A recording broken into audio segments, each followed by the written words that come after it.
up, the case of Simpson v. Simpson. Homer accused Bart of stealing his beer to play a kissing game and picked up a baseball bat to apply for permission to use force from Judge Lisa, only to be mocked by Bart, who said Homer must have been the same way when he was 10. Marge, serving on the jury, testified on Homer's behalf that his first kiss was given to her in high school. There was someone before you. When Homer was 10 years old, he was sent by Abe to a summer camp. There he met Lenny and Carl as well as Moe, who had been abandoned by his parents. They hit it off immediately and quickly became close friends. Then they had a wonderful time playing all day. That night, their boat passed by the girls' camp. They thought they were going to socialize with the girls and were very excited, but the next second, the boat sailed without hesitation to its true destination. Only then did they realize that their families had sent them to summer camp to do menial labor. Lenny and Carl were assigned to wash dishes, while Homer was in charge of handling kitchen scraps. As for Moe, having been there for 2 years, he had already been promoted to supervisor. Idiot.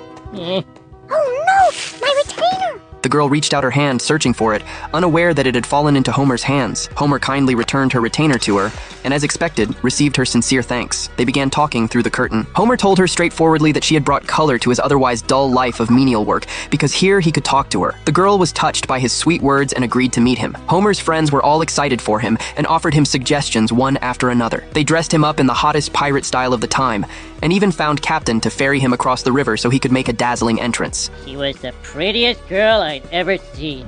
Until I met your mother, who made that girl look like a Godzilla made of garbage. Unexpectedly, that girl was Marge. The children thought it was very romantic, as it meant they were meant to be together. But Marge said that she had been heartbroken by that boy back then. Had she known earlier that Homer was that boy, she would never have married him. What exactly did Homer do back then that made Marge hold such a grudge? Marge continued telling the story from her perspective. Back then, she and her sisters were sent to attend that summer camp. The girls' camp focused on teaching girls etiquette and deportment, striving to mold them into proper ladies. Well done. I'd be proud if you grew up to be my husband's mistress. That evening, the instructor taught them how to use 33 different forks. Marge was doing well at first, but after the lesson ended, she accidentally sent her retainer along with the tableware to the kitchen.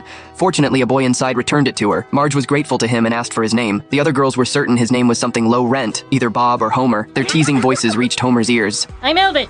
Elvis Jagger. Elvis Jagger Abdul-Jabbar. That night, Marge was extremely nervous about her first date. Following Helen's advice, she straightened her hair with an iron and dyed it brunette. Then she came to the riverbank and waited nervously for Elvis. The boy who appeared before her was cute and mysteriously wore an eye patch. Both of them were very nervous. Elvis pretended to stretch and put his arm around Marge. Marge thought his yawning meant he found her boring, so she hurriedly and nervously brought up musicians she liked, trying to find common topics between them. But Elvis was only frustrated that her mouth kept talking, making it impossible for him to kiss her. His mind was full of kissing her, and he had no energy to think about what to say. Marge thought he was stammering because he was too nervous, so she took the initiative and kissed him. Elvis immediately held her and continued the kiss. After their sweet date ended, Elvis gave Marge a heart-shaped stone as a token